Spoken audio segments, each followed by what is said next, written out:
Welcome back. Today's guest is a very chatty Courtney O'Connor. She explains how she went from an engineering degree to owning her own Boost Juice store in Fremantle. We discuss blind dates, relationships, living with ADHD and childhood trauma. A warning for today's show that this interview contains topics which may not be suitable for some listeners.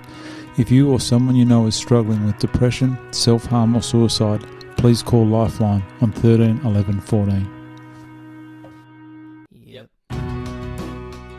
You are probably the fastest replying on Instagram or any messages out of everyone. Do you have the notifications and all that pop up? Do you know what? It's ironic you say that because my phone is on Do Not Disturb for like 23 hours of the day. I don't believe you. No, genuinely it is. It goes from a sleep one, a personal one, a work one, back to a sleep one. Like it's because, between work, obviously knowing people, like people are on social media and messaging you and whatnot, and then running a business, I just found I had just so much, it was constant stimulation and constant like anxiety because it was going off and I didn't know if it was because it's work or social or people being like, what are you doing? What are you about? And I'm like, I just got really overwhelmed. So I just put everything on Do Not Disturb. It's more a matter of if I'm in my phone and the notification comes up or if I'm on Instagram already replying to someone in that like 10-minute window that I actually kind of go on my phone, we catch it. But also, I do, like, as soon as I see it, I reply. Like I can't leave something on read because then I'm going to come back and I'll forget to reply. Oh, yeah. But yeah, I actually try, I consciously try to not be on my phone. I've got like the timer limit things on social media. Social media is not healthy, is it? No, it's not. Used to be great, and then they found a way to make money out of it, and it killed it. It was when you just wanted to literally, and I've done massive culls of of like Instagram friends and Facebook friends and stuff. I was like, if I haven't spoken to you in 10 years, I don't know who you are. I wasn't, not for any reason of animosity, but I was like, if I didn't really speak to you that much in high school, I don't give a fuck what you're doing now, to be honest. Like I just want to be able to see what my friends and family and the people who are important to me are doing. The rest of it doesn't matter. I try not to follow brands or anything on Instagram as well because I'm that sucker that gets like easily manipulated and buys everything that I don't need. Buy. Yeah, I'm like, yes, I absolutely need this like steam mop cleaner thing with the 7 free refills. Like, God, if I was like a soccer mum watching daytime television, I would waste You'd be so all much over money. it. You'd have plenty of flex tape. Yeah. So I really actively try, contradictory to what you would think. Like, I'd scroll through, I might see a funny meme and I reshare it, haha, whatever, then my phone's back down. Like I really try to avoid, and it's also just a waste of time. And I don't have a whole lot of free time, so I don't want to waste it aimlessly scrolling into the abyss of Instagram. Do you reckon this is causing this wave of anxiety in kids? I don't think it's the cause, but I think it's definitely partly sort of responsible. I think it's definitely a factor. You've got, obviously a far easier way to be able to be bullied and bully. But you also have the perception that everyone's living their best life. If you're having a shit day and I'm logging on and everything I see is another person's gotten engaged, another person's pregnant, another person's bought a house, another person's living their best life on a holiday in Europe, and I'm sitting here being like, oh my God, my life is falling apart. Again, and that's where I was sort of saying, everyone posts the highlights. No one's posting, holy fuck, I can't afford rent this week, or my boyfriend's broken up with me, or I'm having a mental breakdown, or I don't even know what's going wrong and I just want to cry. Like no one's posting that stuff on Instagram. It's I'm there living my best life. Look at me with this amazing filter and, my life is so much better than yours, and it's so showy. And I think it is definitely has something to say for rising mental health, I think, as well. So do video games and things like that. And so does the fact that if people are socialising only in that way and not actually connecting properly, there is that degree of separation. You're not actually having your needs fully fulfilled. And I'm pretty sure they did studies on that and they found that within COVID, you could FaceTime people, but it's almost, it's not really satisfying that need because you can't see and feel and touch. You're getting, it's like drip fed kind of thing. You're getting to see the face of the person you love and want to speak to, but you can't physically be with them. And yeah, it does leave a bit of a void. And then I think, and you know, I see it in kids these days, like at Boost, I've been there for 15 years, and I look at from, you know, 10 years ago, 7 years ago, 5 years ago through to now, it's a whole different generation. They communicate differently. They don't have a lot of social skills because everything they do and every way they communicate is done virtually. They don't know how to talk to people. But then I think as well, it's not necessarily, again, like we were saying before, I think people talk about it a lot more now because people realise that, yes, everyone has something going wrong. Like everyone has something going on. Everyone has good and bad days. So why do you need to suffer in silence and deal with it yourself? If you actually talk about it, it's not so bad. Like if you say, you know, oh my God, like I'm struggling to make rent this week, and then your friend's like, oh my God, me too, like, or, you know, I'm feeling really sad because the boy I like doesn't like me back, and your friend's like, oh yeah, well, I'm going through a divorce, or like to realise that you're not alone. Literally everyone can relate to these things. But yeah, it's those things that traditionally people didn't speak about, that like, you know, that's an overshare, we don't talk about those things, or maybe these like better dealt with in private. But why? Adding that sort of taboo and stigma is what makes it seem so much worse. Like I, you know, things that we spoke about earlier and things that like will probably come up in this part too, and people are like, do you want to say that? Or like, should you have? But I'm like, it's not a secret. It's not anything to be ashamed of. It's not a secret. It's not like, it's just stuff that happened, and it's part of the reason like I am who I am and I am how I am kind of thing. Like I don't think that anything should be hidden or kept secret, because then you do just overthink it in your own head, and you make it out to be this big, dark, scary secret that you can't possibly have the rest of the world know. And it's like, well, why? Like, why? I think that makes it so much worse. And then I think the younger generation talking about it a lot more. It's not necessarily that there is a rise, it's the rise in people openly communicating about it. Definitely think that's a good thing, with more people talking about it.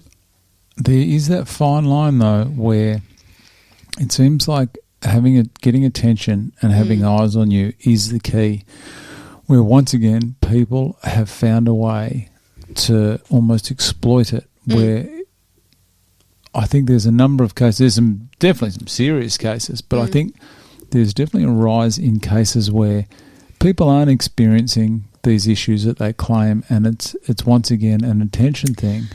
Yeah, and I think that's the thing. Like, I can't lie to save my life. Like, I'm a terrible liar. But it devalues. It does, absolutely. And, you know, yeah, you get those ones. Like, I think there was, like, that lady that said she had a brain tumour or something, and she was running a business, but then everyone felt sorry for her. So she made hundreds of thousands, if not millions of dollars, and then they found out she wasn't. Like, there's always going to be arseholes. There's always going to be scammers. There's always going to be people that ruin it for the rest of us. But for me, like, so long as I know I'm telling the truth, and so long as I know I'm saying it, and also I'm not saying it to get pity or because I want anyone to feel sorry for me. I wasn't referring to you, by the way. No, I know. But and you're right. Like there are people that can exploit it and ruin it. And yeah, you know, there are some things where, as you said before, you're like, once it's out there, it's out there. It's like, but I'd almost rather it be out there on my terms. I've told the story. I've told the truth, as opposed to hearing it secondhand. Yeah, or someone else saying it and twisting the words or anything like that. If I've put it out there, then there's nothing to hide, and no one can attack me based on that. Like I don't have secrets. Like I'm an open book. Everything's on the table. What you see is what you get. Take it or leave it. And then if people want to leave it, then that's on them, not on me. So when you mentioned the communication thing before, I found that there's people will hesitate in communicating or saying something in real time, like having a conversation. Yeah. Because everything you do or say seems to be documented, and normally documented by someone else. Yeah.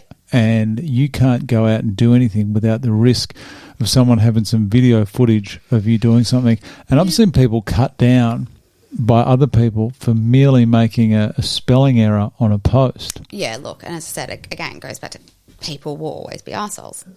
And it goes back to the trolls and the bullying and stuff like that. There's always going to be someone who has to pick something apart. At the end of the day, the person having to go at someone for making a spelling error is probably, sitting at home freaking completely alone and has their own issues. Like, traditionally, it's always the bullies that have the bigger issues that are not being sort of seen, or they're not getting the help they need, and that's why they're bullying. They're trying to, hurt people kind of thing.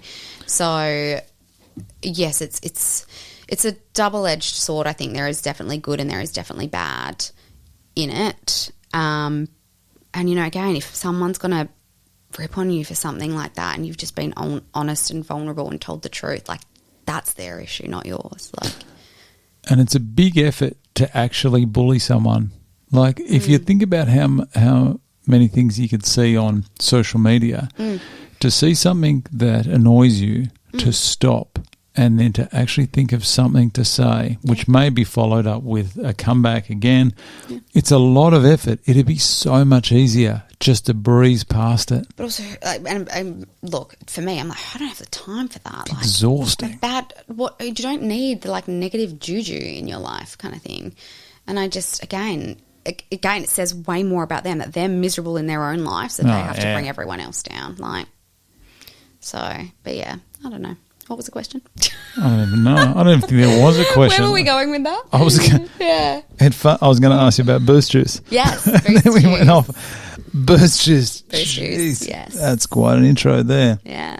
No worries. Yeah. You own a boost juice. I do, down in Freo. Do you drink it? Yeah. Well, when I'm there. I don't often go and get one now. It's the same thing. I'm like, why would I go pay for it when I can go and make it myself? You got all the stuff at home? No, not all. I mean, I've got, bags of frozen berries and stuff that we can get in my freezer. Just ripping off stock. I like it. It's my own stock. I paid for it. But I do. Like, when I'm down there, I make one. So I used to work full-time in the business. Then when I finished my MBA, I got the job at MCI. I was then there on weekends. What's MCI? Management controls. Oh, yeah, sorry. Yep. God, Brad, get down with the acronyms. I told you I'm time poor. I don't have time to say full words. With you kids. So many. So I get down there on the weekends. I usually work one day a week on the weekends. But, yeah, that's probably one of those things, again, that I've sort of neglected a little bit. The staff have just been running it. Good staff? Yeah, great stuff. Good kids. I have lost sort of my OGs that were there since originals or original gangsters. I know what OG means. Just checking. I don't even know what it means. I was like, original something.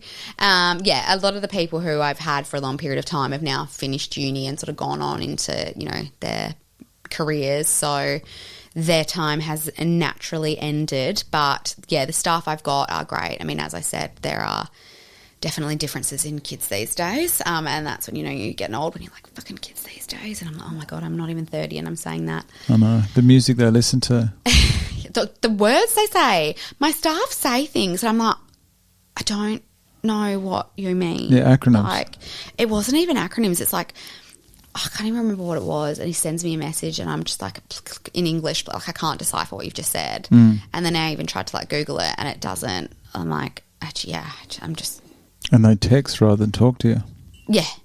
I mean, don't get me wrong, I do that sometimes. But I hate talking on the phone. If someone calls me, I just ignore it like a normal person. I'm like, sorry, I was busy. I don't know what it is. For someone who loves to chat, I hate phone calls. But yeah, so my kids are good. Some of them are fresh and have not really, by no fault of their own, had the opportunity to have probably the training they need and deserve, because I've obviously been quite distracted. But, they're in there, they're serving customers, they're making drinks. So, they're good. They've got really good stuff there. Beautiful. You used to work at the Belmont Forum one. I did. Belmont Forum. In my hood, around the corner from Mum's house. Belmont Forum, it's a unique kind of shopping centre, isn't it? Yeah, it's interesting. It has got just it's entertaining. That being said, I thought Belmont was bad, and then going to Freo. Worse? Yeah. Tell me about these clients. Tell me about some of your repeat customers. I don't even know if they're necessarily repeat customers, but sorry, I moved away then. It's the characters of Fremantle. Some of them are quite interesting.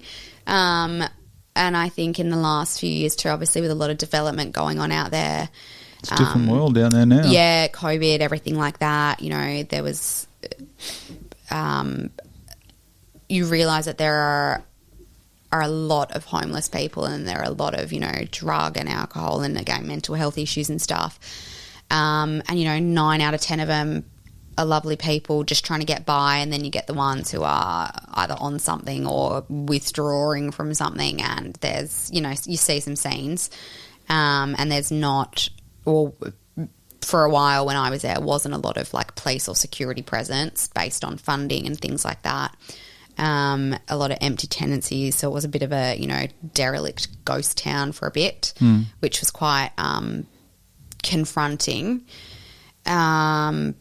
But yeah, so yeah, seeing, you know, punch ups in Belmont Forum on a Thursday night versus seeing, you know, punch ups and people shooting up and, you know, all sorts of things in Freo was quite different. But yeah.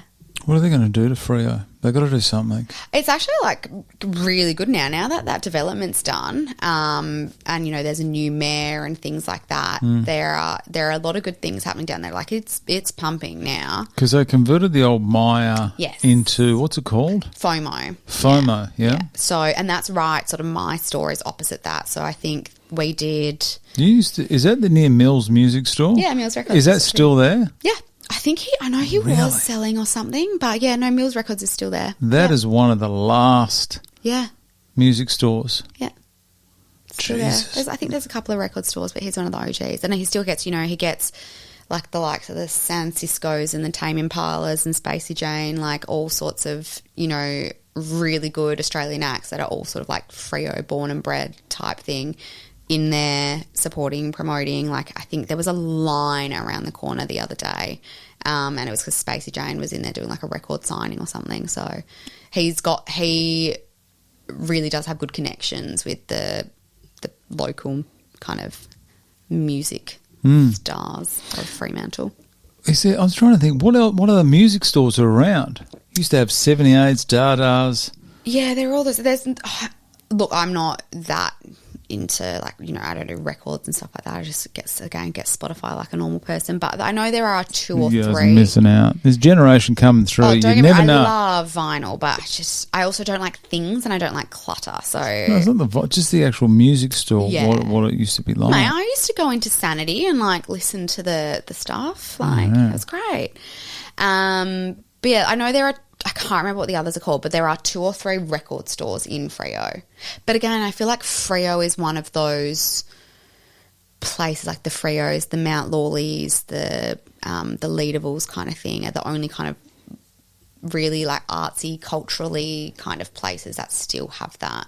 But there's no real demand for music in that format anymore, is there? No, man, vinyl's coming back big. No, why?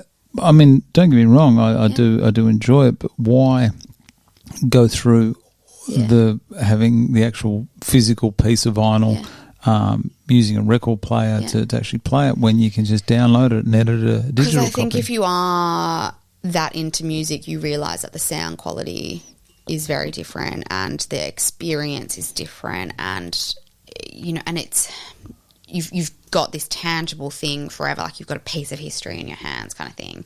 But it is like, I know there have been studies in recent years too on ways that analog is making a comeback. And then you look at things like Stranger Things, where all of these, you know, absolute bangers are now back on top charts that haven't been for like 30 years, if not more, based on sort of like pop culture, TV things show. like that. Yeah, it's making a resurgence. Like, you know, my brother, whose 18th birthday is today. I did see the photo you posted. I know, when he was 7 years old. I'm going to ask you about this photo as well. Hang on, where is it? I did take a screenshot of it. Where is it? That one. Oh, no, that one. There we go. Yeah. This is in your story today. Yeah. I do love how old's your brother there? So, God, I reckon there he would have been 6 or 7 maybe. 6 or 7. And the best part is, right, so you're holding a UDL in front of a 6-year-old. Quality. So I was babysitting. My parents were away and they'd left me in charge of Cam. And I was going to a music festival that day. So I brought him to this is the prees for the music festival. I can't remember. It might have been like Falls Festival or one of those back in the day. I brought him to the prees and then my friend took him home and babysat him for me for the rest of the day. So I went and got drunk at a music festival.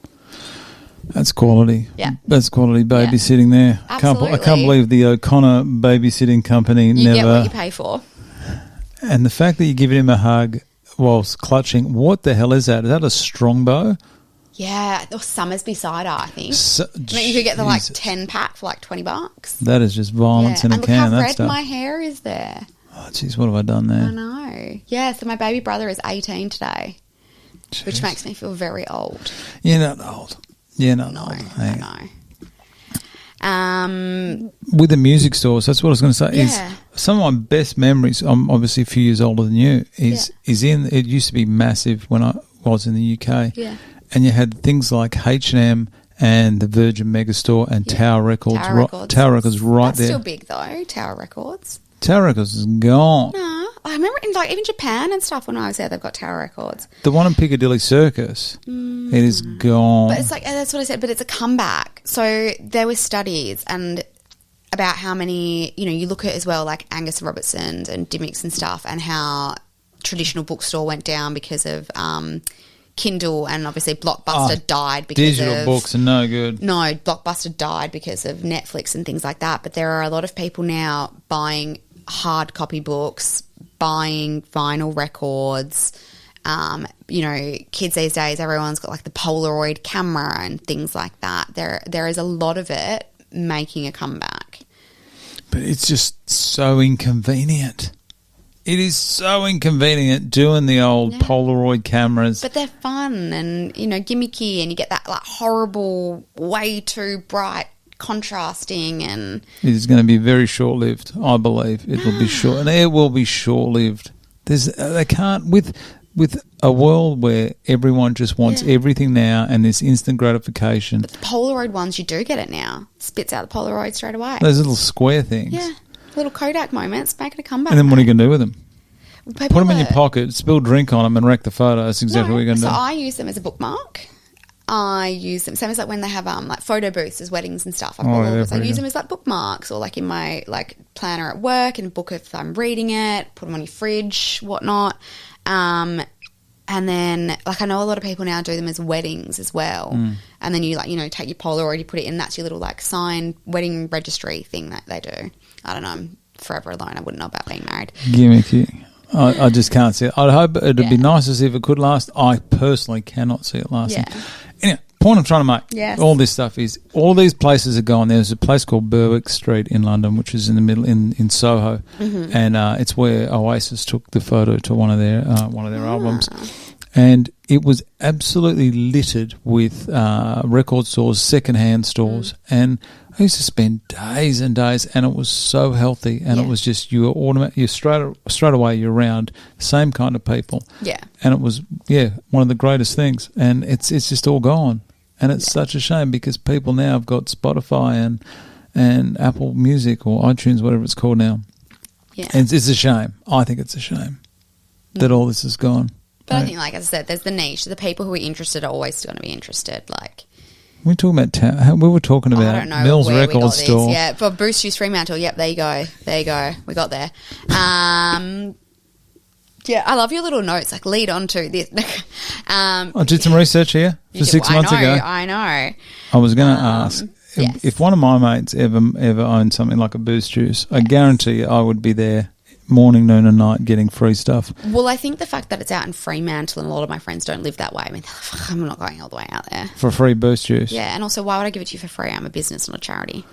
I give them a discount. I'd be if it was me, I'd go broke because I'd just hand them all out to my mates. I think I definitely did it first, and then you realise that you're not making any friends, and your true friends should want to support you and want to pay to get it. But yeah, as I said, they're all like, usually they'll be like offer to pay. That's what I think pissed me off. The people who expected it for free, I was like, absolutely not. But the people who went to pay, I'd be like, no, don't be stupid.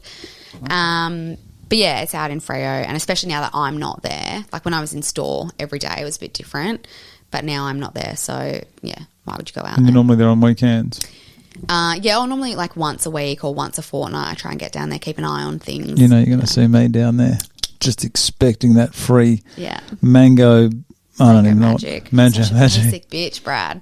That's the only one I know. Of course it is, because it's like the first one on the menu and you tried it once and then you've never strayed. I'll be honest, I've never had a Boost juice. Never. So then how do you know what's your favourite one? I didn't say it's my favourite. It's the only one I can remember because it's the only one that one of my peanut kids drink. So good. It's so thick. It's good. It's a smoothie. Yeah, it's just like an ice cream headache waiting to happen. No. All right, when I get down there, well, fine. I'll come down and see you. Bring the kids. And then, make a family day out of it. And then you can, instead of a mango magic, I'll get blueberry something, whatever they've done. Prior to this, Jesus, we have been going a while already. Prior to this, you studied UWA majoring in chemical engineering and management. Yeah, so I did that as my undergrad chemistry, chemical engineering degree, and then bought a Boost juice store straight after finishing. Are you doing anything in the field of chemical engineering? Absolutely not. Not your thing? I hated engineering. Hated it with a passion. I originally wanted to do med, got the grades, did the interview, all of that, and then realised I really don't like blood, and that was a terrible decision. And then my mum, pushed me really hard. Always wanted the best. She's like, you could do this, you could do this. If you get the grades to get into med, then you can literally choose whatever you want to do. And then because I'd had in my mind I was going to be a doctor or a lawyer or something like that, so I was going to make all this money, and then I was like, right, what's the next best thing that sounds smart and is well respected and will make me a shit ton of money? Engineering. I like science, I like chemistry, I like physics, let's go. So I went in and started it. Very much realised that the reason I loved chemistry and physics so much was I had a great teacher in high school. Mercedes College, yes. The late Mr. Mountford was amazing. I just didn't really like it. And then again, I think at school you have so much structure. You have, you've got to go to this class at this time, this class at this time. You've got homework. Everyone's on top of it and on top of you all the time. There's nowhere to hide. Whereas uni, I really, really struggled to, if you didn't rock up to the lecture and you didn't do the thing, like no one gave a crap. No one was following up. Calling your mum or giving you detention, that was on you. You're an adult now in the big wide world. And I had not been diagnosed with ADHD by that point. So, in hindsight, now I'm like, well, fuck it, that all makes sense. So I had, and then, I got good grades and I was really smart, but I had to work so hard to be motivated and to have that structure and to have the discipline and to work, especially when I wasn't interested. The way UWA works was you had to do foundation units in engineering. So you do civil, environmental, electrical, mechanical. So none of the foundation units were even chemical engineering. And in my mind, I was like, I love chemistry, so I'll stick to chemistry and I'll do chemical engineering and it'll all make sense and it'll all be perfect. Got to third year after hating all of my foundation units, thinking it's fine. When I get to chemical engineering, I'll like it and it'll be great. And then I still hated it. And I was like, well, for fuck's sake, I'm nearly finished now, I may as well. But I did end up dropping my chemistry major and changing to management, and that's when I realised I really like business. I really like business theory. I really like people. And I was working at Boost at that time as a manager in the store, and I was like, I like that sort of side of things. I like the people aspect. I like the business. I like the customer relations and things like that. So I went more down that path. My major was chemical engineering, but management is definitely what I was more interested in. So I knew that I didn't want to be an engineer when I finished, but I was like, well, I may as well finish and get this piece of paper now. So then, I made these jokes like, I'm going to be at Boost Juice forever. Thought it would be sort of still managing someone else's store, not buying my own and working for myself. But yeah, so I think I finished uni in the November, and in the December got the keys to the store and was running my own business at 22.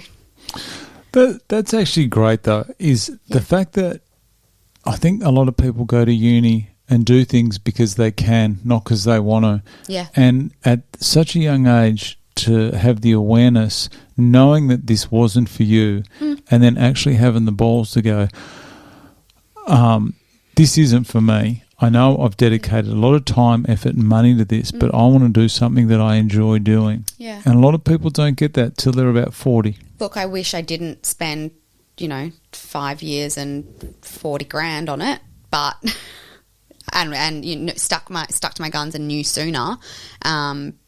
Yes, now I have a degree, and it's definitely got me a foot in the door in other places and stuff, like going back to do the MBA.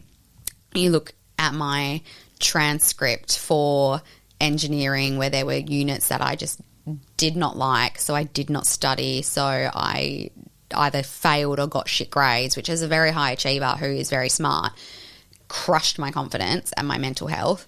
But yeah, I just didn't like it, so I didn't put in the effort, so I didn't study, so then I did shit, so then I didn't like it even more, and it was this vicious cycle. Whereas you look at my management grades and my MBA grades, when I've just graduated with high distinction. I just had to go back this morning to sort of get an award for graduating like above a certain grade. So I think, finding what you're interested in and what you're good at and what you're passionate about is definitely important. And I tell that to all my staff now who are, whether it's school or uni or anything like that. Even my little brother, he's just about to finish year 12 and he's so set on, I have to do, I don't even know, ATAR, waste, whatever the exams are that they call them these days. No idea. Yeah. He's like, I have to do this because I have to go to uni. I'm like, but why? He goes, because that's what we got to do. And it's still like 11 years later. It pisses me off that they put so much pressure on these kids at, 16, 17. How are you meant to know what you want to do for the rest of your life? No idea. To be able to pick the subjects that are going to get you into the degree that are going to be able to do that. And then they put so much pressure on them that you have to succeed and you have to do this. I'm like, you don't. Firstly, you don't even have to finish school. Secondly, if you do, great. You don't have to go to uni. If you want to go to uni, you don't have to do the leaving exams to get to do a bridging course. Like, don't put yourself through that pressure if that's not for that. Some people are not book smart. I know some people who have not finished high school, are not, I guess traditionally smart and intelligent in the academic sense, but they're some of the most successful people that I know, and they're some of the hardest workers that I know, so long as it's something that they're passionate about. So that really frustrates me that still they are doing that, and that there's this, I guess, societal,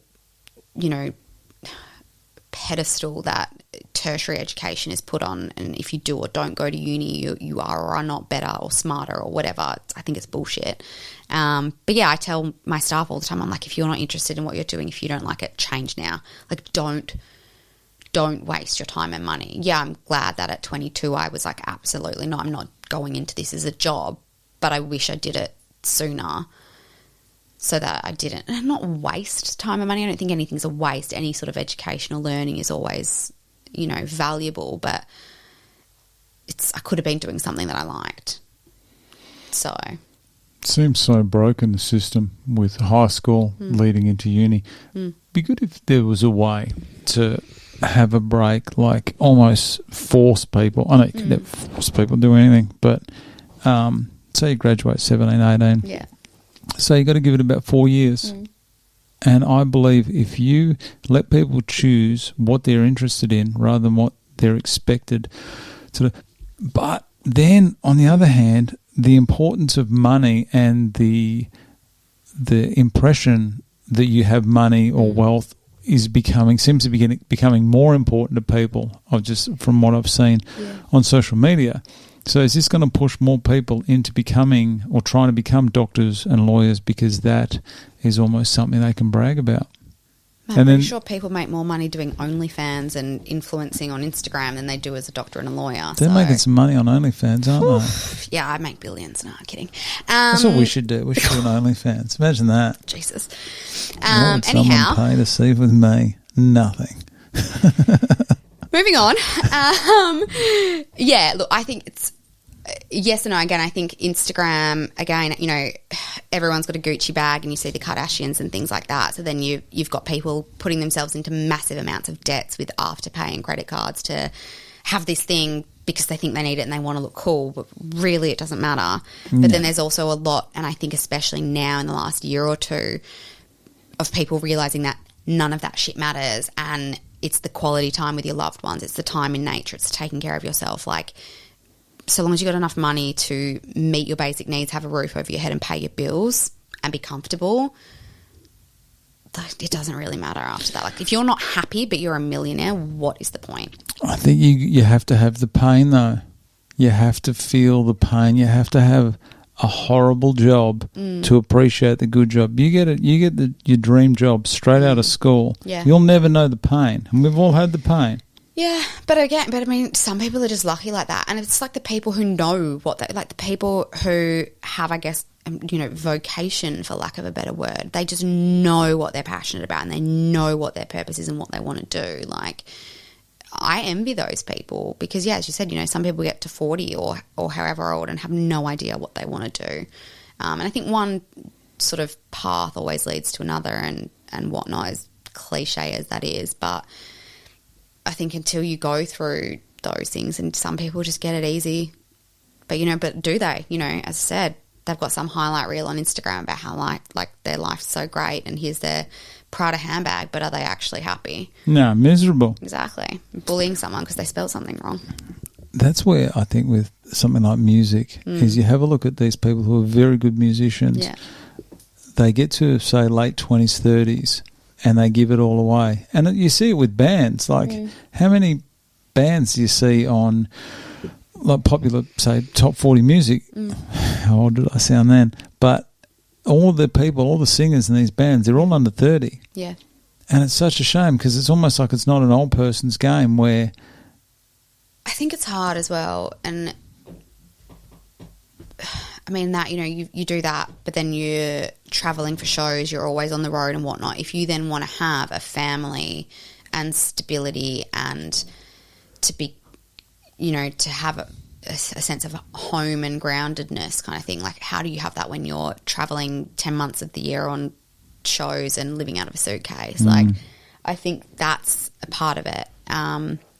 And I think similar to, you know, just like Serena Williams just retired, the same thing. She's like, you know, if I was a man, my wife would be at home watching the kids and doing all of this, but I'm a woman, which means I can't have my cake and eat it too, kind of thing. Like, but even, you know, male athletes and things like that, besides from the physical side, from an athletic perspective, like it's tolling and taxing, and to be travelling for that long and whatnot and never having a sense of stability, like I just don't think it's viable to do it long term.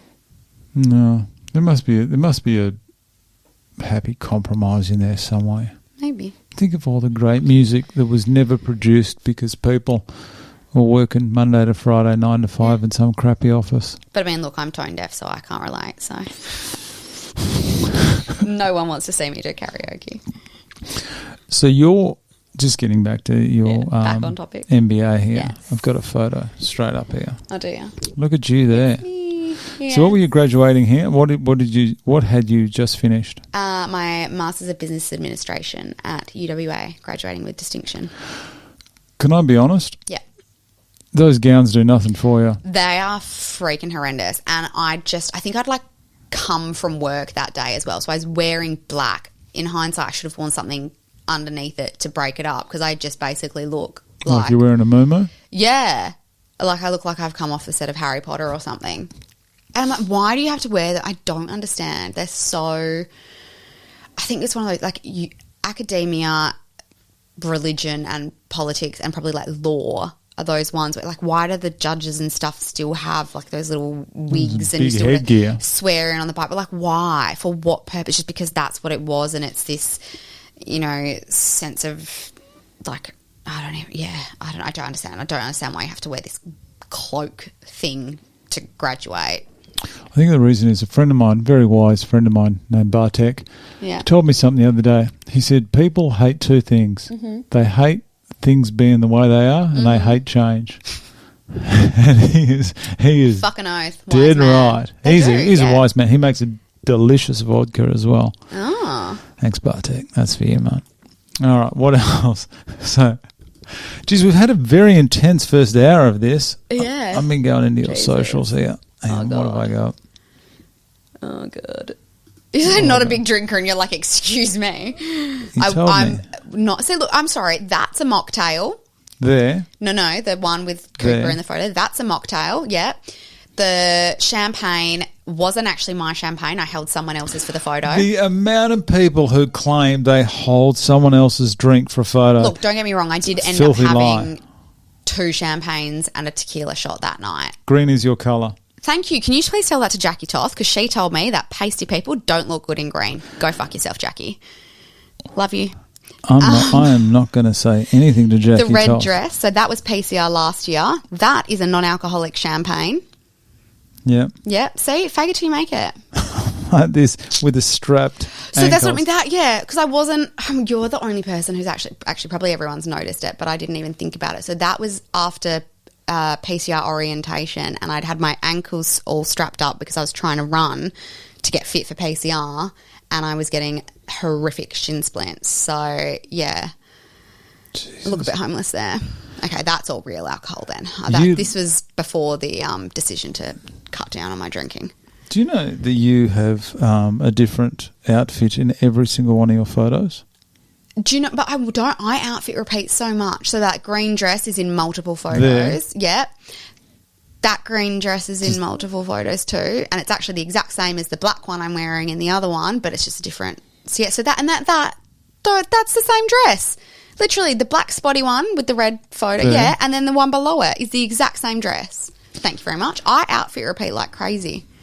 Jesus, I'm glad I brought that up. I got real defensive there. Didn't have to bite my head off. Pretty sure actually in the photo with the hat, I'm also wearing that same dress. Black one, green one, scroll down, the next one over, I'm wearing that green one again. Yep, thanking you. Yep, see, that was the year I got kicked out of PCR. There. Tom, the one on the left of my right there, but yeah, that one, was telling me that apparently when I vomited all over the table, it went on his phone. Sorry, Tom. His phone survived. Did you bite Tom's head off just like a bit mine off? Or no, that's fine. No, Tom's that's a great fine. guy. That's great. Tom. You do look glamorous. I did say it. You do look glamorous in all your photos. Thank you. You do. You take a good photo. You photograph well. I even wrote that in there. I'm photogenic. Stop it. You've seen the things on my story, though, with like my double chin at the dentist. So. There is. Again, you got to put the reel in with the highlight reel. I found this. You've actually got like links to. Yes. See, honestly. Is that you? That is genuinely me. Yeah. That is not your best angle, I'll be honest. What do you mean? I think I look great. Like, I think that's why I'm single, because I'm just too attractive for anyone. Oh, what else have I got in here? Jeez, I did like, someone did drop the C-bomb here. Cheers, cunt, yeah. So that was my friend Delaney from America, and we were trying to explain the fact that, like, Australians very much colloquially say the word cunt, even if it's not. They do drop it a fair bit. Entirely appropriate. Anyway, we were trying to teach her the, I guess, correct use of the. So yeah, cheers, cunt, whatever that's. But if you were trying to actually use it to insult someone without going too far, and the best example, or not even the best example, the best way we managed to get her to say it right the first time, because she'd just go around being like, yeah, cunt, and I'm like, no, you can't say that in public. But we were playing Uno. You can't really say it here either, but you've said it about 10 times, so go ahead. I know. Yeah, we were playing Uno, and someone hit her with like a double draw 4, and she goes, you fucking cunt. And I was like, that is the perfect time to say it. When I put this up on YouTube, I'll make sure I tick that box that says not appropriate for kids. Explicit language warning. What nationality are you? Australian, like 7th generation convict. Really? Like someone stole a turkey and got shipped out here, and here we are. Nice. They didn't steal, like, not a loaf of bread. Go big or go home. Mine would have been loaf of bread family, I reckon. Turkey, mate. Go hard. Yeah. This here is our mutual friend.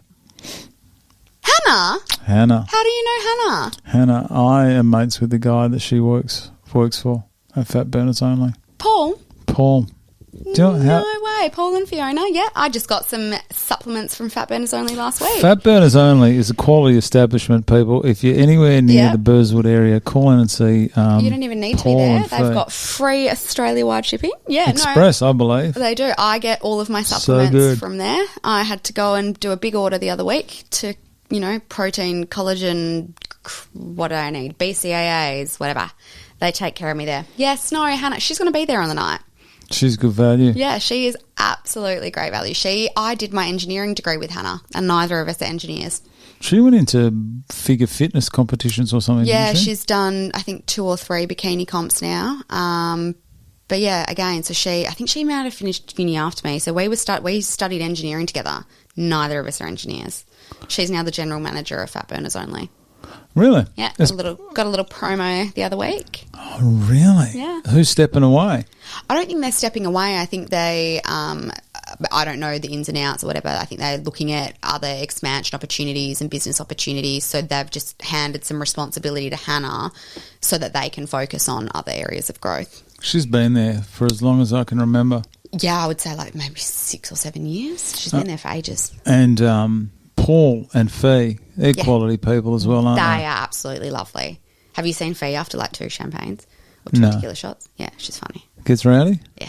Paul's just a good man. He's so consistent. Yeah, such a genuine person. He's great. They're great value. But Fat Burners Only, they're not a sponsor, but they should be. No, they were actually one of the businesses I considered reaching out to for sponsorship. Kind of, it's hard to go to someone and be like, "Hey, do you want to give me $4,000?" LinkedIn. Look at that photo of you and your LinkedIn. I know. I'm really catfishing everyone there.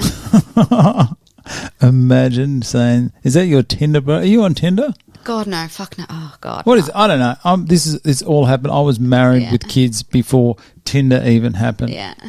And I'm not even looking for a side piece on Tinder either. So good to know. As a lot of married guys apparently are. Yeah. So hang on, what was I going with that? If that was catfishing people. Look at you there. Jesus Christ, that is a different person.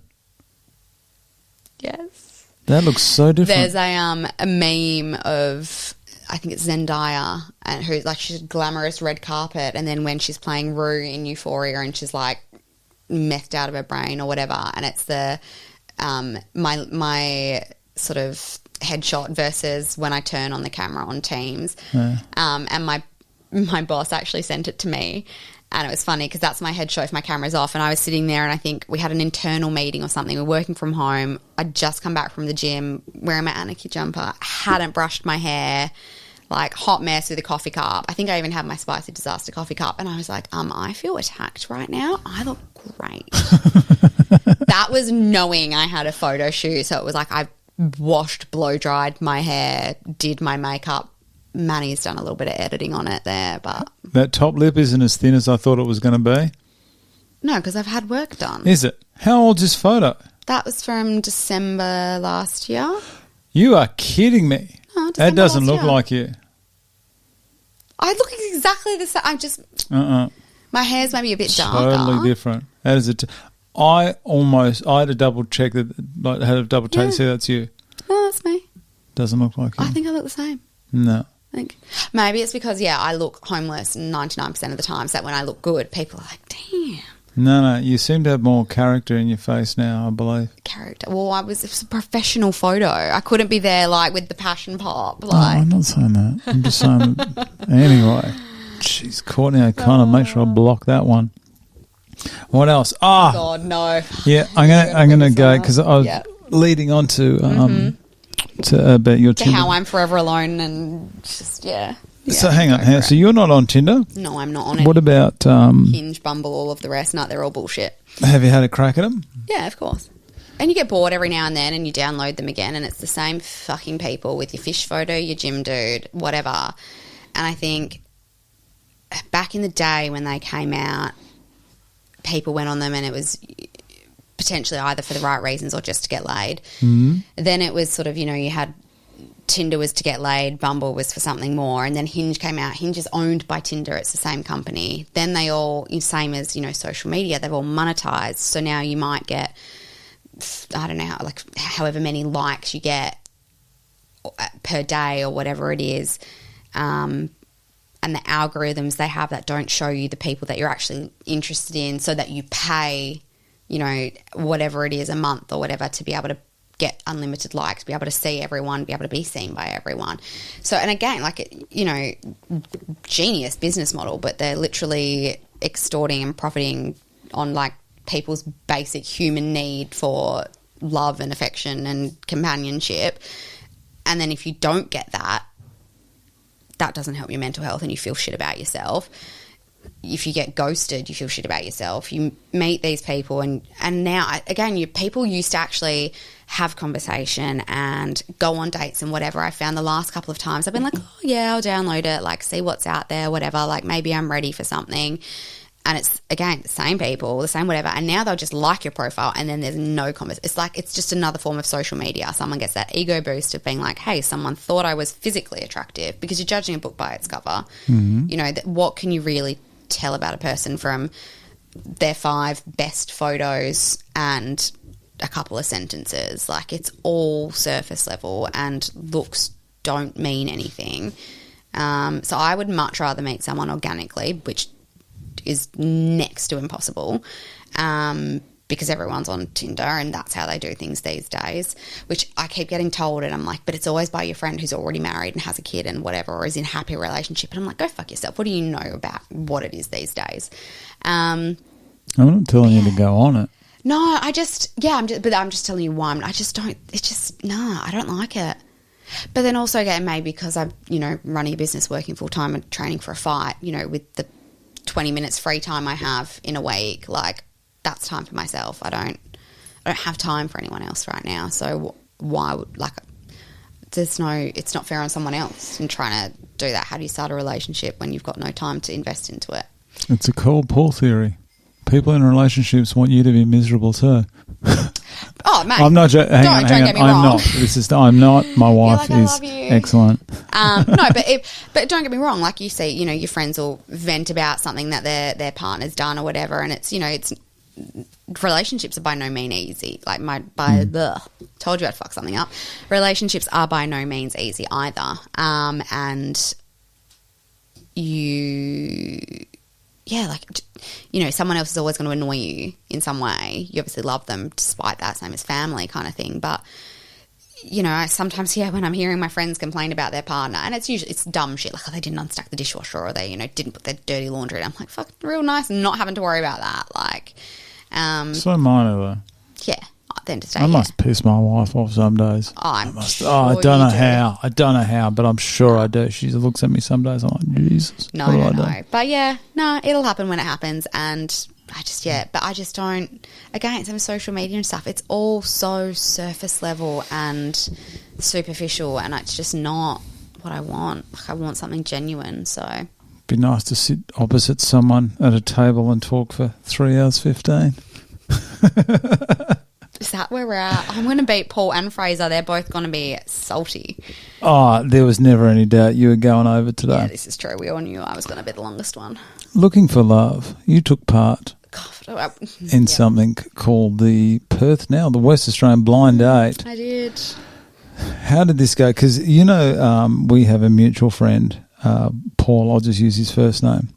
Old mate's been on it too. Don't throw me under the bus. No, that's exactly what I'm saying. Paul did it, and his story about I have made it clear that I have given the young lass that he went on a date with, Kylie, she has the opportunity to come in here and tell her side of the story, because Paul's side of the story was extremely entertaining. So I think Paul I edited most of it out, by the way. Yeah, Paul. Kylie, hit me up if you want to come in. Sorry, I'm talking over you there. Paul did make a comment about it, and he was like, oh, I'll have to tell you about it one day. So he's not yet told me the details of whatever happened, and if, like she slashed someone's tyres or someone and she was a bit psycho. I'm not saying a word. No. I edited all that out. Yeah. So Paul's just told me, like, she was, like, next level batshit crazy, and but more so like, good story to tell. But no, he's not actually filled me in on all the juicy details. Kylie has the opportunity to come in here and tell her side of the story. So don't get me for defamation or anything, Kylie. Okay, tell me about you. So you went out with a young man by the name of Cameron. Yeah, so first red flag. I can't date. Well, not a red flag. He was a lovely guy, just That's not your for brother's me. name. It's my brother's name. So I was like, no. It'd be like your brother, your dad. You can't date someone with the same name. How did it go? Because I believe you gave it an 8 out of 10. Yeah.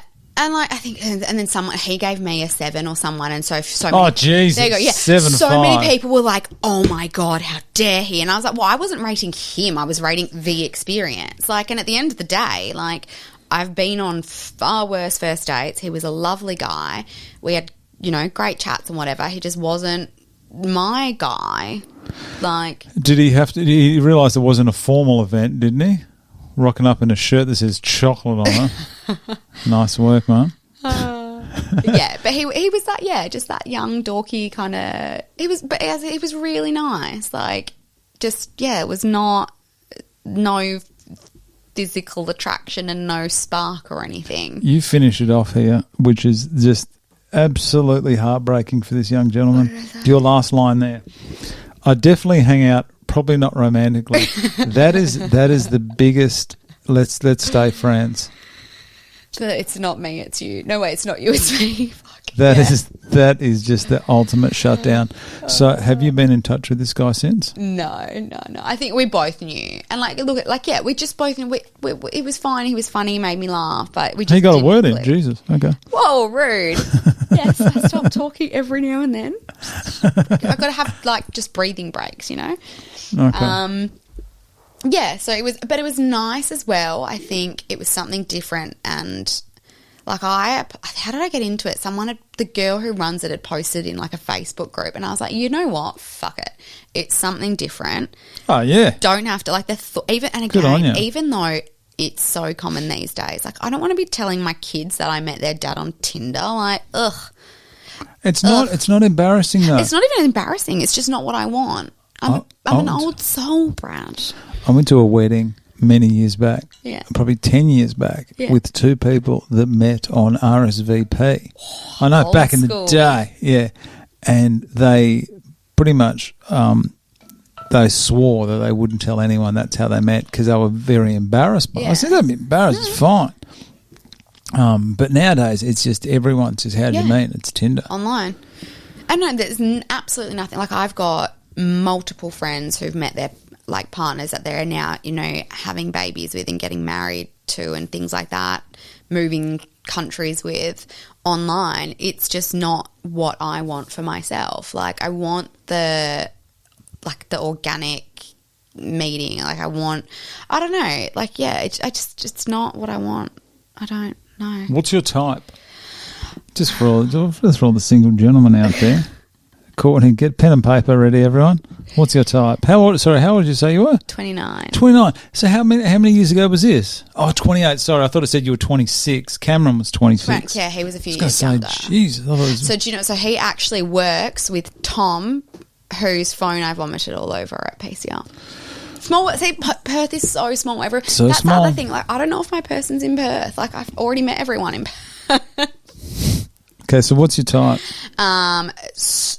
I would like to say that recently I've realised, again, that looks are not everything, because the men that I have gone for who are my type physically have not worked out. So maybe I need to start going more for personality and stuff like that, which again is why I don't like Tinder, because you're literally judging someone based on looks, as opposed to, connection and charisma and charm and, how you actually interact with them. But my friends will tell you that I love a blonde babyface beefcake. Blonde, not tall, dark and handsome. No, When I say dark, is that referring to the skin colour or the hair? Tall, dark and I think they mean like a chocolate man. Like a dark skin man. Tall, dark and handsome, yeah. Okay, I never knew that. Yes, I love a baby face.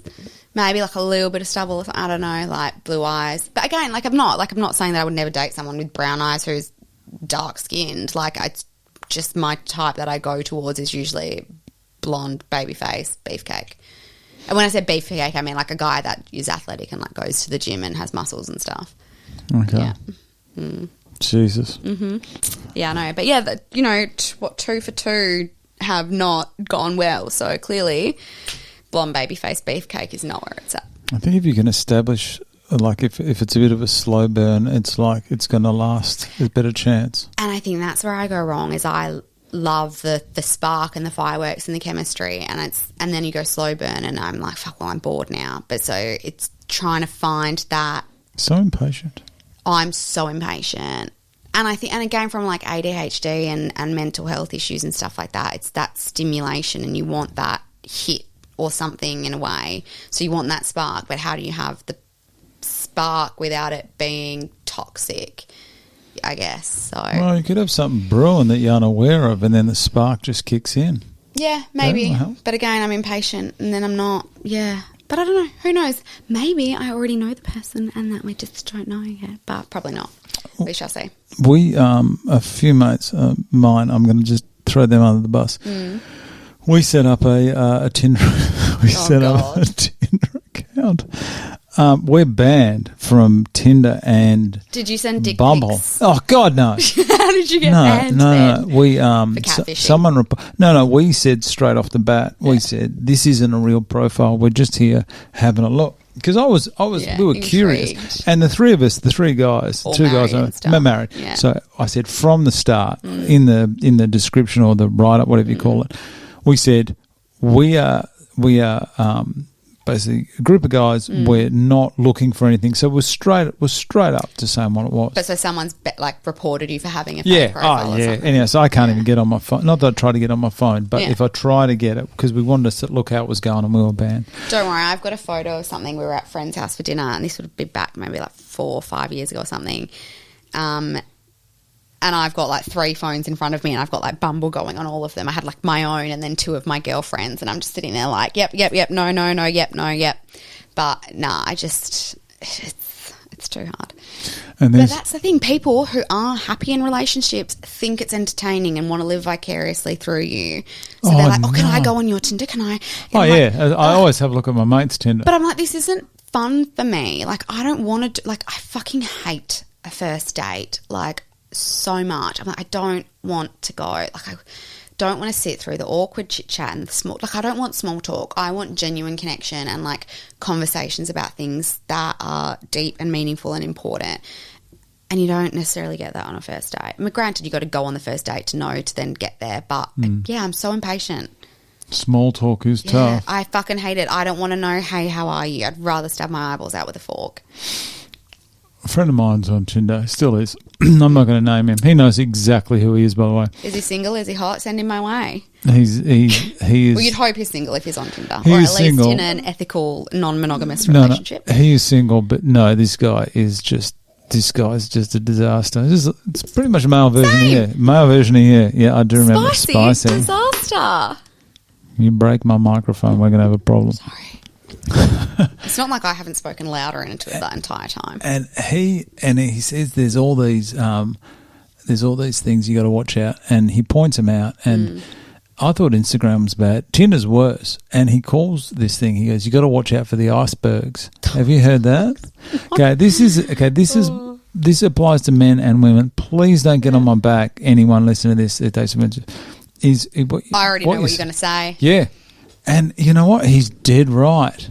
Dead right. And what it is, I'll just quickly explain, is a lot of people have got photos and it'll only ever be their photos from about, say, their chest up. Yeah.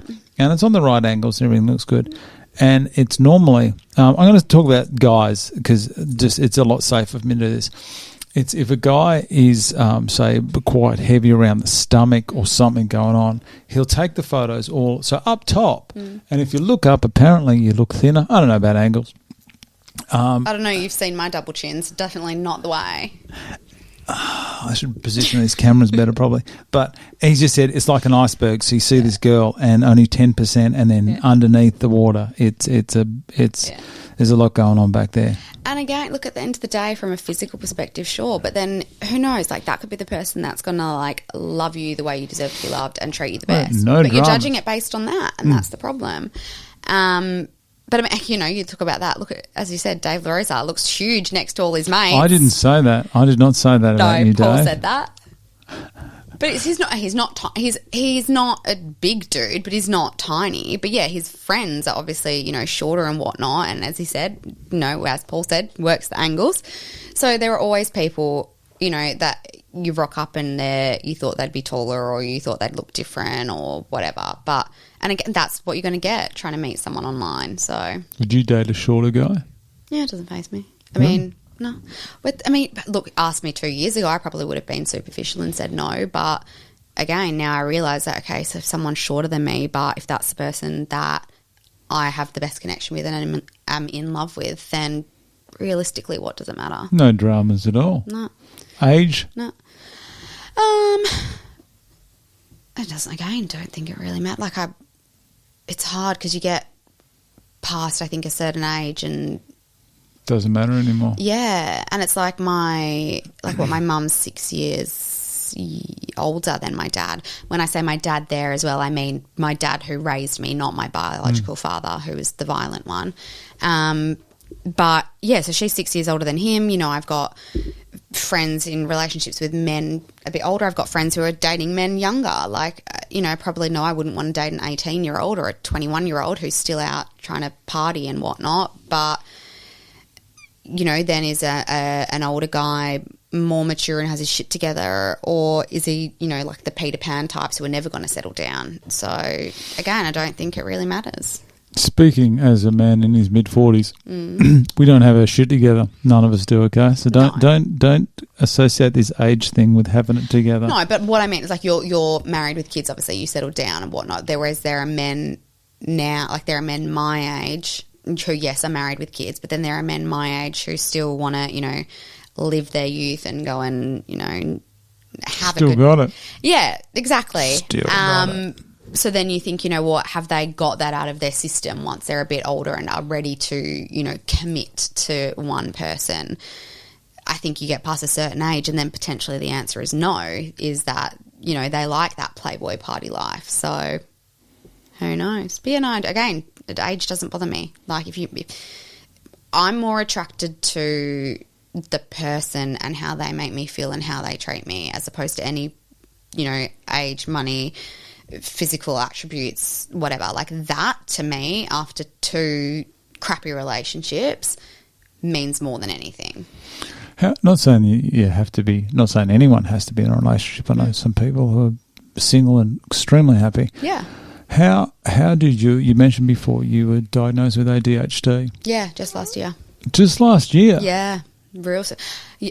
That's late, isn't it? Yeah. Well, I think as well, so from what I've found with a few people that I've spoken to and even doctors and stuff like that, so, you know, ADHD was always the naughty boys in primary school who were, you know, would throw chairs and, you know, disrupt class and whatnot, whereas very much less were females diagnosed and especially, you know, intelligent, high-performing females. So it did always seem to be the boys. Yep. Yes, and I think it was stigma and it's just how it was. So, you know, I got good grades. I did all of that. I was well behaved. But it's the like attention that went out the window and the things that I would forget and the actual effort that I had and like the shit fights I had to have with my mother, like for her to get me to study kind of. And that's where I think when I went to uni, it went out the window because suddenly the structure was gone and I had nothing. And again, you know, going to the gym and training for just the sake of training, and then you're into lockdown and then the gyms are closed, and so then I really struggled to get back into a routine. I know that having, you know, 50 million alarms and reminders and knowing exactly what I need to do, when I need to do it and where I need to be works for me because that then can bring that order into my life. Like in a state of flux or the unknown, I don't operate well because I'm running around like a headless chicken. So, yeah, it was really, really late. It was, I think, early last year I got diagnosed. And it was funny. It was... How did they diagnose you? Yeah, so my GP actually mentioned it to me. It would have been right when I was probably actually starting with Anarchy and when my mental health was at rock bottom. And he asked me something about ADHD, and I didn't think anything of it at the time because I was so depressed, like just beyond depressed, and my anxiety was terrible. And he just made some passing comment about it. And then it wasn't until I got the anxiety and the depression sort of under control and had dealt with everything that was going on at the time. And then actually when I got the job at MCI, you know, I'd been at Boost previously, on your feet, very active. When you've been there for, by that point, like 13, 14 years, I could do it in my sleep. I didn't have to think. And then suddenly I had to sit at a desk all day and look at spreadsheets and focus. And I was like, holy fuck, I'm struggling. So I went back to him and I was like, oh, hey, you know, that ADHD thing we spoke about, like, can we kind of talk about that some more? And then he even made the comment, he's like, I've always wondered. And I was like, you've treated me since I was 7 years old. What? What?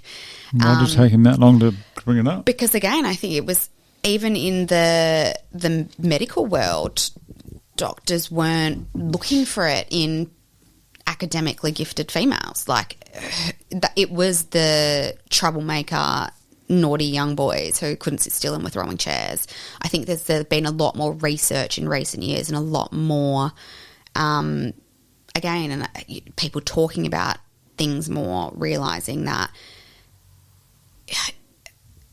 there are those struggles. And I think it's one of those things as well, it's probably a spectrum, because I know a lot of people are like, oh, I forget this too, and I do that too. Like, I think everyone does it to some degrees. It's a level of, is it constant? Is it all day, every day? Is it getting in the way of you, like, actually doing, and that's like, you know, you talk about being on time or being, it's not that I want to be late or think I'm better than anyone and my time is more important.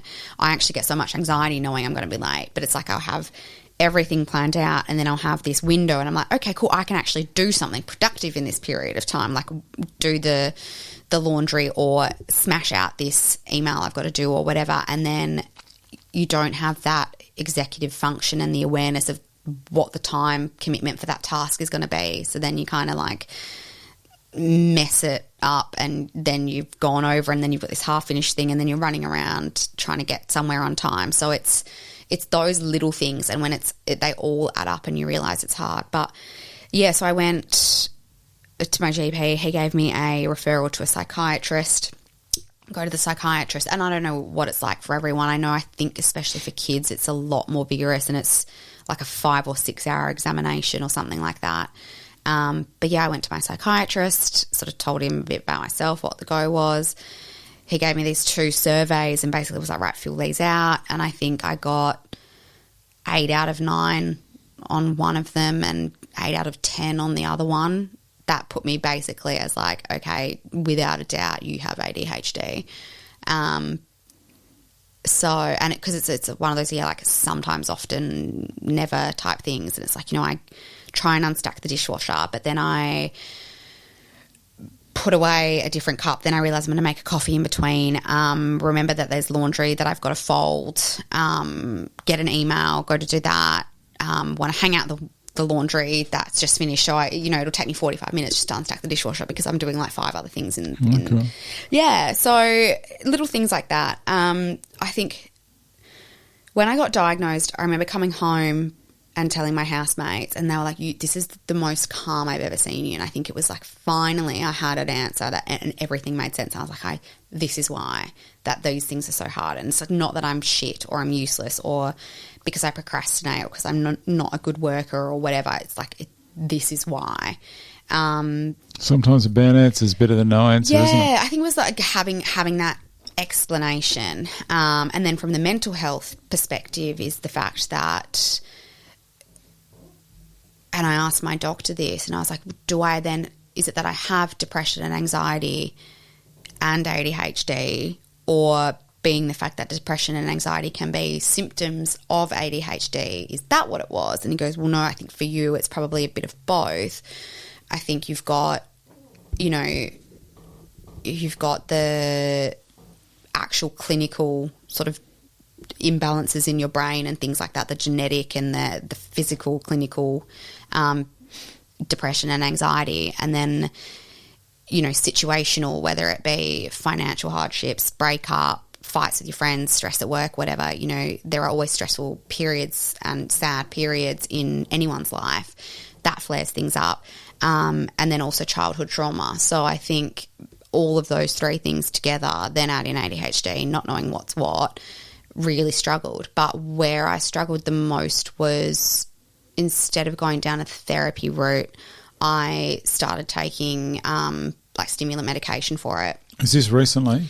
From last year? Like last April, yeah. And so I've been taking antidepressants since I was 18. Like, I've been going to therapy.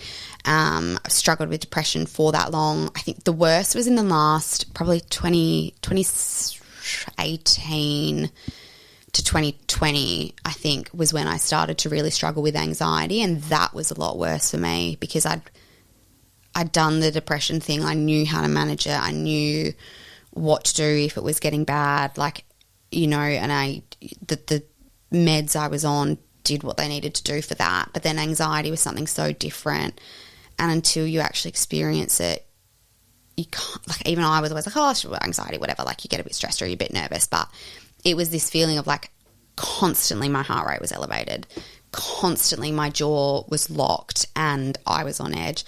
I felt like almost like someone was pressing down on my chest constantly. I would try to meditate or do something like that, but I couldn't take a deep breath because I couldn't get the air in almost. Like, it felt like I was suffocating. I wasn't sleeping. Like, my hair was falling out. And you feel on edge, like there's adrenaline running through your body constantly. Must be exhausting. Yeah, it is. But yeah, and sort of, again, getting that was definitely worse. And then having panic attacks, like you feel like when people explain a heart attack, basically, like that, like having a panic attack is like that. And you're getting to the point where, like, you need to go to the hospital, like to go to the ED because you're struggling that much. And then when everyone else is just like, but you always seem so happy. Like, what do you mean? Like, all these great. And I'm like, it's not because anything's going wrong. Like, I'm full well aware of all of the amazing things that I have in my life and that I have, like, loving friends and family and stuff. But, like, I also have this mental illness that I'm not necessarily in control of. But yeah, so I got that all sort of under track, like, it was all good. But then, yeah, starting with medication last April, threw everything out of balance. And I didn't realise, like, luckily when I first went on medication, I sort of stabilised pretty quickly and there wasn't that trial and error period and that horrible ups and downs, which I know some people go through, and now having firsthand experienced it myself. Basically, the drugs that I was taking were increasing my serotonin too much. Who knew after like 10 years of trying to get more serotonin that you could have too much.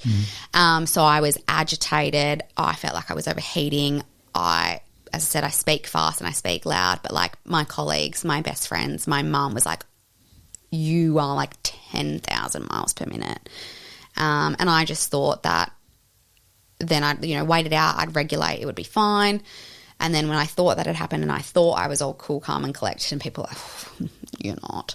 But yeah, I literally like cooked my brain basically on this like balance of drugs that wasn't right for me. And it was like I was watching my life from the outside.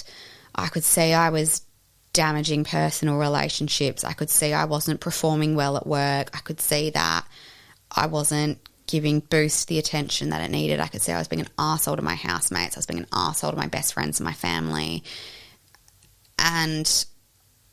But I couldn't do anything to change it because it was like it was like watching a train wreck basically occur, not being able to stop it, but it's your actual life. And then it wasn't until I went back to the psychiatrist and I was like, this isn't working. Like, I can't do this. Like, this isn't right. And then we finally brought everything down. It's all good now. But yeah, I reckon it was a good 3 to 5 months of hell. Like, absolute just hell. while your body was adjusting. Yeah. Like, you're messing around with the chemicals in your brain. Like, and it's... Ooh, yeah. dangerous. Yeah. But as I said, like, it is trial and error, and I'm now grateful that that's not what I had to go through trying to get onto any medication to start with. But yeah, it's hard because then people don't understand it. I wouldn't have understood if someone tried to sort of explain it to me. And yeah, you've got, again, you've got all of these outside things going on. But yeah, I just couldn't do anything. Like I just couldn't do anything. Like, and I couldn't control it. So I always struggled to understand it. And someone actually did mention this. Actually, a doctor actually mentioned this to me. And it made a lot of sense. He asked me if I have a phobia, and I said, yes, I got a fear of flying. And he said that if someone's having an anxiety attack or something, he said it's the same as you when you're getting on a plane. And it is funny that, if anything, I used to get mad because if I did ever, I haven't been on one for about 10 years, by the way, but he said, there you are getting on a plane and you are just, everything is just buzzing and you feel like your chest is going to explode. And there's people around me that I used to see, and they used to be happy, they used to be getting ready with their pillow to go to sleep, and I was just like, it's like, fuck you people. How the hell can you be so calm? And then someone, and this is, I don't like being touched, by the way, ever. And I still remember this lady. She was doing the right thing, but she rubbed my arm and she goes, like, they're there. Yeah, no, she said to me, just don't think about it. And I was like, if I could let go of this seat, I would send you to the shadow realm. No, that's the thing. People are like, just don't worry about it. Just don't be anxious. Oh, that's what I should have done. Just stop thinking about it. Just don't stress. I'm sorry. I didn't think about that. Go fuck yourself. But it is, and it's hard. But so that feeling that you were saying you have a flight, and I guess you would feel so physically exhausted then after that flight. Right. Imagine feeling like that day in, day out for 3 years, basically. That's what I felt from like 2018 to 2020-ish. Yeah. Like to the point that like I went to see my naturopath and we got all this testing done, and she was pretty much like, your adrenals are cooked. Like you've been burning the candle at both ends and running on adrenaline, and you now have nothing left in the tank. Like, so yeah, like it's fucked, and it's exhausting, mentally and physically exhausting to feel that heightened for that long, constantly. Yeah, you can almost see, not that you could ever. It is definitely never the answer. No. But you can almost see why people will take their life. They don't want to die. Yeah. They just want the pain to stop. So, yeah, like I definitely have had struggles and trouble and stuff with self-harm, but the same thing. And I think that's the same as the alcohol. Like you're medicating, you're trying to not feel what you're feeling. And I had a really bad self-harm accident that actually landed me in the hospital a few years ago. You're right to talk about it? Yeah. No, it's fine because I'm totally fine now. What'd you do? Was this during this period? Yeah, it was towards the end of the period. I was also really, really drunk. Something had happened that night and I was just not okay, and I was like having a meltdown. I couldn't get hold of anyone. And basically everything that I was feeling was so intense, and I just wanted to not feel that.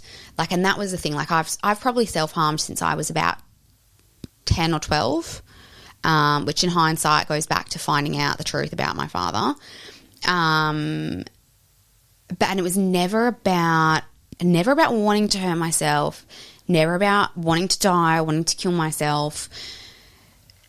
It was more that just what I was feeling at that period of time was too much and I couldn't handle it, and I just wanted to divert pain elsewhere. So yeah, this one particular night, it was the worst, and I was having like basically a really bad panic attack, a really bad episode. And I grabbed a knife, and again, like I wasn't like, it was never wrist, it was never anywhere. I don't want to die. Like I don't want to, slice my vein open and kill myself. I was like, I just need to feel some other, and I was already drunk, so like the alcohol wasn't the problem. Like I just need to feel something else. So yeah, I sliced my leg open. Jesus Christ, whereabouts? Down on my calf. So I've still got a really bad scar. Because it was so basically as well, because I was so drunk at the time. Obviously, you bleed a lot more. Oh, you would have bled, yeah. Yeah. And I have really good kitchen knives, Global. Yep. Global. Yep. Really good knives. They cut through flesh really well. And because I'd sort of just did it and looked away, and then I remember looking down and was like, fuck. Like it was like this instant sobering kind of thing. I was like, I didn't mean to, like I just more wanted like a scratch, but I you still got a scar. Yeah, man. Yeah. Oh Jesus! Yeah. You're not mucking around there. No, man. That's not a. It was this deep. That's not a big. minor flesh wound. No, this was like. Is there two of them? Yeah, so I must have gone. I don't even remember. It was like this, like unconscious kind of, not unconscious, subconscious, conscious, whatever. I wasn't present. I must have gone up in the middle. Well, that one didn't hurt enough. There's not enough pain to divert what I was feeling. Let's go again. But You yeah, didn't get your Achilles or something. Yeah, no, I'm lucky. Like I'm really, really lucky. So yeah, I did that, and I remember just blood pouring, and it was this sobering moment. I was like, holy fuck, what have I done? I was like, I didn't mean to. And then I was like, oh my God, there's so much blood, I'm going to die. Like, what's going on? Like, I called an ambulance, and there was blood everywhere. Went down to Royal Perth ED. Hey, Megan. And, they gave me whatever they gave me to calm me down, stitched me up, did a psych analysis. They basically were like, do you need to stay or are you going to be okay? And I was like, no, like I'll be fine. But yeah, I think that was... Did you tell them why, like, it was self-inflicted? Yeah. And I'm not going to get into that. I've had an experience with someone I know that went there and they released him and they should not have done that. I know they can't hold people, but... They can't... Oh, it depends. If they think you're a danger to yourself and others, they can. But I'd called my best friend, and this is at like 1 or 2 in the morning.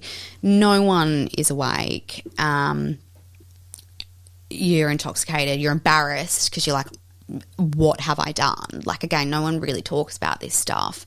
And you have people who've got scars everywhere and you can see, and it's this stigma, it's for attention, it's for this, but it's never about attention. It's never, in my drunken stupor, I was like, it's on my leg, no one will ever see it. And now I'm like, it's this constant reminder, and people are always like, what have you done to yourself? And I'm like, I had an accident. But yeah, I called my best friend. She came and picked me up from the hospital. She took me home. I told my aunt. She came over. I was too embarrassed to tell my mum. Because again, I felt weak, and I was like, she's raised me to be this strong person, and I've done this stupid thing and hurt myself. And then there were some hard conversations with us then to tell her that, yeah, I've done this for the past, how old was I then? Like 14 years. I've done this since I was 12 because I found all of this information in your room about my biological father when I would have been 11 maybe even. It was when she was having Cam. And I'd always just been told that my father did something bad and that he'd gone to prison. And I knew that he was violent and I knew that he'd hurt her. But one day I was like looking for something in mum's room or whatever, as you do when you're a kid. And I stumbled across all of this documentation and started reading it. And it was all about me, and it was letters, and it was court documents, and it was police reports. And I think I was embarrassed, and I knew that it was not what I was meant. I shouldn't be reading it. And I think she'd kept it all because she never intended to keep it from me. She wanted me to know the truth. You just can't tell a child some of these things, like they won't understand. So yeah, I think I didn't feel like I could talk to her or anyone to tell them that I knew what I knew. And so it just must have started then. And I was like, I've got all this pain and anger and stuff, and I need to do something with it. So yeah, that was really hard, telling her that, hey, I've done this for this long. And then she felt bad because she was like, fuck, I should have told you. Or I wish you told me that you knew. She then, I think, told me the truth 4 or 5 years later, maybe. So how old were you at this point? Maybe like 15 or so. Jesus. Yeah, and I actually asked, I got all of the documentation from her back at the start of this year when I started PCR. I was like, it's something I need to face head on. So, yeah, I guess unfortunately what I found out is that my mum was really lucky because the next female my dad dated, he killed.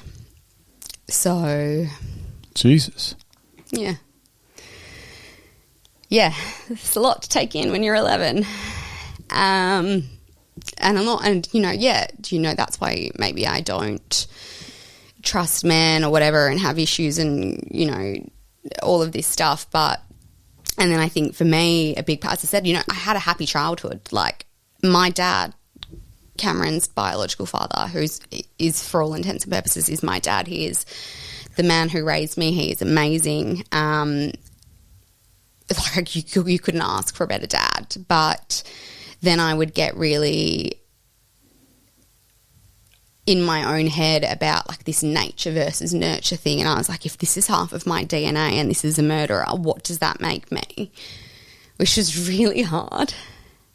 And you're a kid and you don't understand and you can't talk to anyone about it. And so I would and then started self-harming basically. But I'm all good now. I do, all of the right things. I realise that, drugs, alcohol, anything like that is just masking anything, and it doesn't actually make me feel any better. Go to therapy, take drugs, exercise. When I say take drugs, take prescription medication Legal. for mental health conditions, yes. Which, just like so many people do these days. Nothing wrong with it.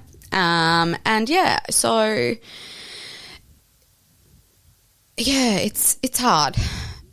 I don't even know where we were going with that again. Go off on these light things. Yeah, domestic violence, mental health. There you go. There's those two covered. That's all right. But so I think, is it right to talk about your mum? Yeah. Okay. Do you want to? And this is the beauty of once we listen to this back. If you need to take any of this out, we will. Yeah, so you can say, can I ask just what can you tell me about your mum? So I won't say much. We've both had our names legally changed. And it's, I can tell my story about my father, and I sort of want to leave her out of it because, as I said, she went to hell and back, and she went to the ends of the earth to protect herself and myself, just because I'm ready to talk about it. And,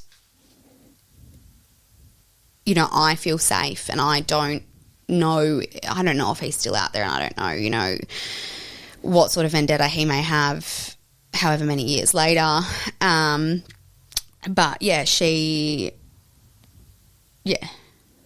you aware of who your biological dad is? Yeah, I know, and I've looked into it and stuff like that. I don't know if I don't want a relationship with him. I think if anything, it's kind of like being adopted in a sense. You want to know, you want closure. And I think, and again, based on, that anxiety thing and, constant questions and whatnot. And some people are fine with not knowing and some people aren't. And I have moments where I'm like, it is what it is. I've got a great life. I'm happy. I'm healthy. I'm strong. I'm going to go and compete in this boxing fight. But then you have moments where you do get in your head and it is all overwhelming and too much and you want those answers. So I think I want to know, is he alive?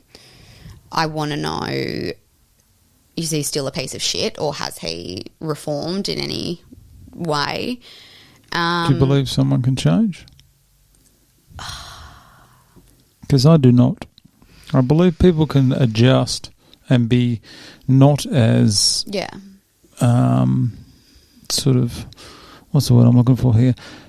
People can slightly change. They can be a little bit different, maybe not as intense, maybe not, straight down one line. Meth-fueled murder, yeah. But look, I think if someone, especially with violence, I think if someone's violent once, then absolutely. And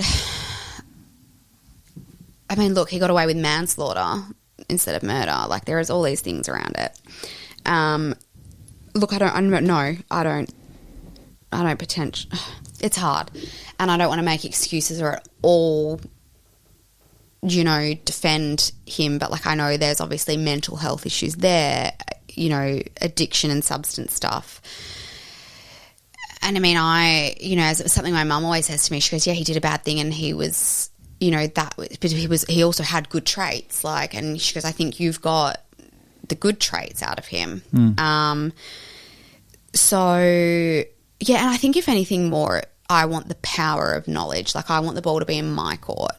You know, the fact that mum had to go above and beyond to make herself feel safe, having the power of knowledge and not feeling like prey would be good. And not that I do, but I think it would help me because it would make me feel like I could protect mum in the same way that she protected me. Safety is such an underrated thing. Yeah, absolutely. Someone feels safe. Yeah, yeah. And like, I mean, there's like, and that's the thing, these letters that he would have, like, you know, one letter would be, you know, I love you so much. I love Courtney so much. I would never hurt you. I would never hurt her. Like, I'm so sorry. I'll never do it again. And then 2 days later, the next letter was, I'm going to kill you. I'm going to kill Courtney. I'm going to kill myself. It's going to be a bloodbath. Like, Jesus Christ. yeah, it's a lot. It's a lot. And then, yeah, like to look at it and to think, like, I think this year alone, like within 32 weeks, 32 women have been killed by men they know in Australia. So, like, it's still a problem. It's a massive nearly problem. 30 years later. And it's still, you know, people tell you you're overreacting, or people tell you it's not that bad, or whatever. So, yeah, I don't know. And again, people are like, oh, it's not, you don't talk about that. Like, why not? Like, if you don't talk about it and it's embarrassing and it's behind closed doors, that's when it becomes insidious and that's when it's a problem. So I think talking about it is very, very important. And again, like, you know, my mum survived. My mum got out. My mum protected me and protected herself. Like, it's horrific that the poor woman who was next was not so lucky. But, like, fuck.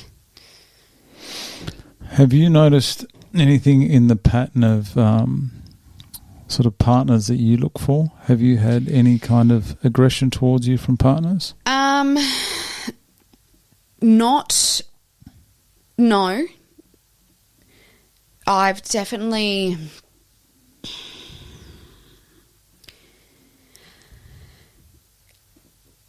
I don't know how to answer that the best way possible. No, I've not gone for, you know...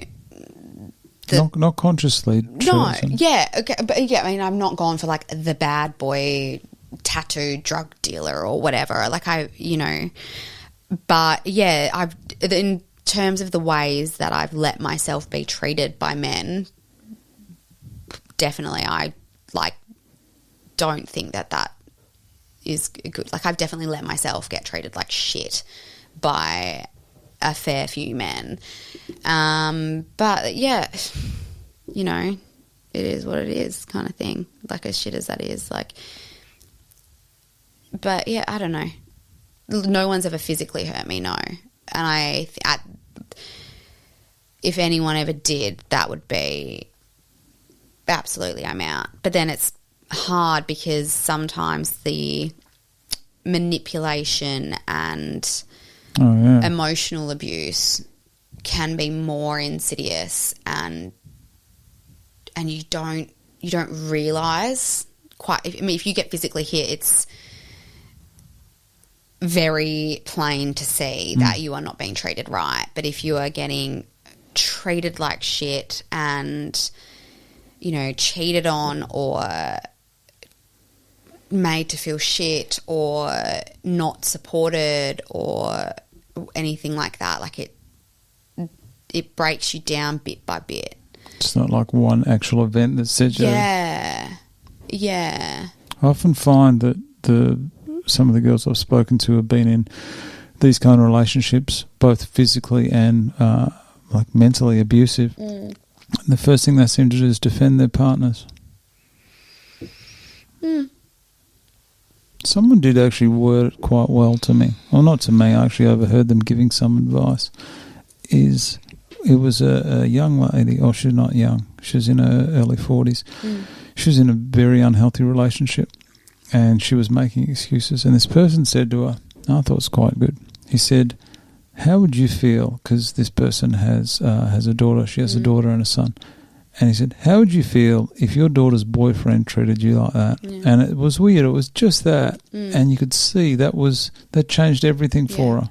Even and that's the thing, I think you let yourself get treated like shit. But if it was my friends and they were telling me that their partner was treating them in some of those ways, I would be like, are you joking me? You deserve so much better. Like, walk out that door right now. It's so much harder when it's you, though. It is, and also when you do love the person and you're sort of, it's a lot harder when you're in it. And I mean, that's the other thing as well. Like, it's not, I'm not even defending people. Like, these guys have, you go for them at the start. They've got good qualities as well. You just didn't work out together and they weren't good for you. Like, but no, again, it's hard because no one's ever physically or like hurt me or done something like that. It's just that we didn't fit. Our attachment styles were different. We weren't giving each other in the relationship what we needed. So, yeah.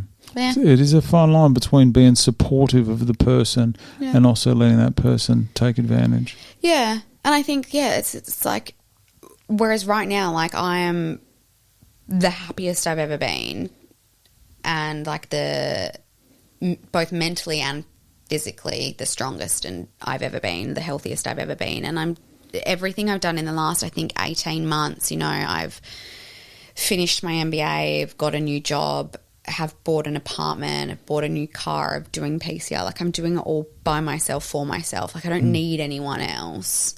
And I am really, really happy and content in my life. And so that if and when someone comes along, great.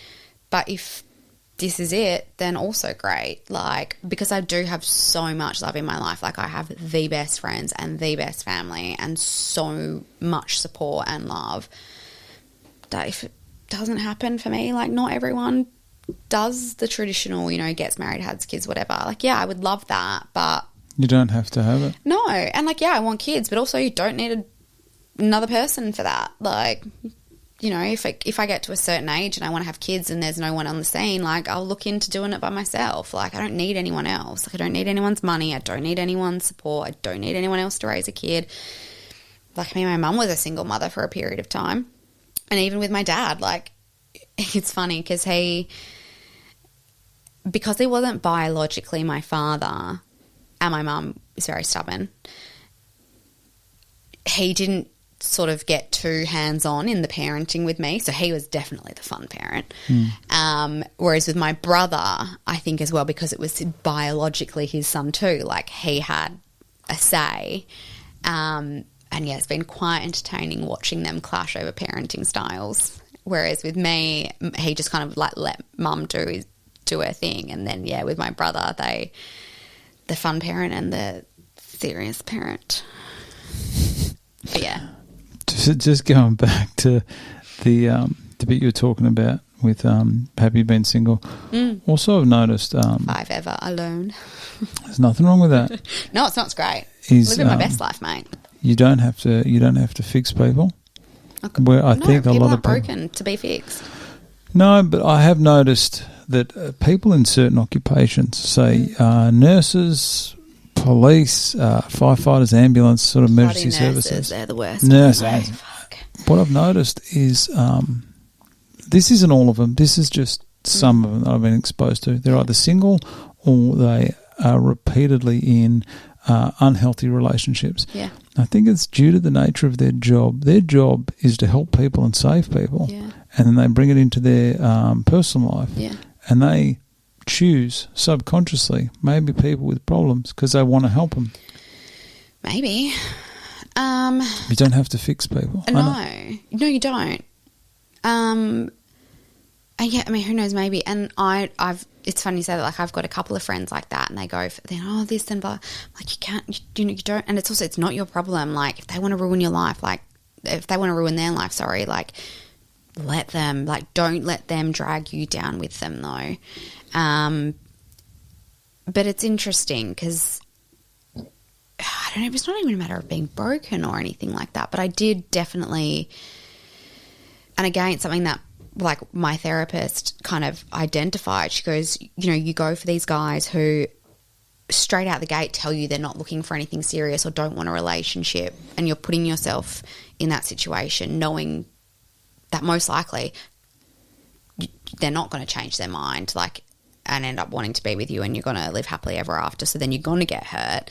It's like, it's a self-harm in itself. You're putting yourself into this knowing you're likely to get your heart broken. Like, you're and she goes, but also you're doing it because it's not that they don't want to commit, because you're afraid of commitment, because you think that someone's going to leave, like, and you think that you're going to get hurt. So if you go in and it's already set up to fail, you've got an end game, and then it's not about me. It's about the fact that it was doomed from the start, so don't worry about it. So you're actually the one with the commitment problem who's scared of it. Yeah, so you go into this thing with 20 million red flags, knowing it can't possibly end well, so that when it doesn't end well, it's not that you weren't good enough, or you weren't enough, or that they didn't love you. It's that there was X, Y, and Z that was wrong from the start. So... yeah, and then my therapist as well, she was like, do you think you do that because you're afraid of men because of your father? Which that was like worse than the gut punch that Jackie gave me, because I never ever before thought of it, because I didn't think of it, because I didn't think that I was. And then I was like, shit, possibly. So again, that's where PCR, like getting punched in the face by a guy and realising that I could take it, and in that situation that they're not doing it to hurt you, like these are your teammates who are doing it to make you better and stronger, and that they don't want to hurt you. Even then, you can see in their faces, some of them are like, oh, you're a girl, I don't know, I'm not meant to hit you. And I'm like, it's fine, I've got protective gear on, I'm going to be fine. It's been like literally confronting fears head on, so it's been really good in that regard. The self-awareness that you seem to have now, it's got to be a good thing for you. It's a thing that I think people don't have. It's very easy to blame other people, where self-awareness and taking that power back just allows you to do anything. 10 years of therapy will do that to you. Jeez, this has been intense. Yeah. Just going to finish up today. Yeah. Oh, that was a intense bit of time we spent. You've gone over 4 hours. You got a new record. Yes. Love to win. I'm going to finish just with the same thing I asked. It's a simple question, but so I find it quite a hard one for myself when I had to answer it, when I really had to answer it. I'm going to ask, are you happy? Yeah, absolutely. You have, good days, bad days, like everyone. Shit times and whatnot, especially at the moment when you're physically and emotionally exhausted. But,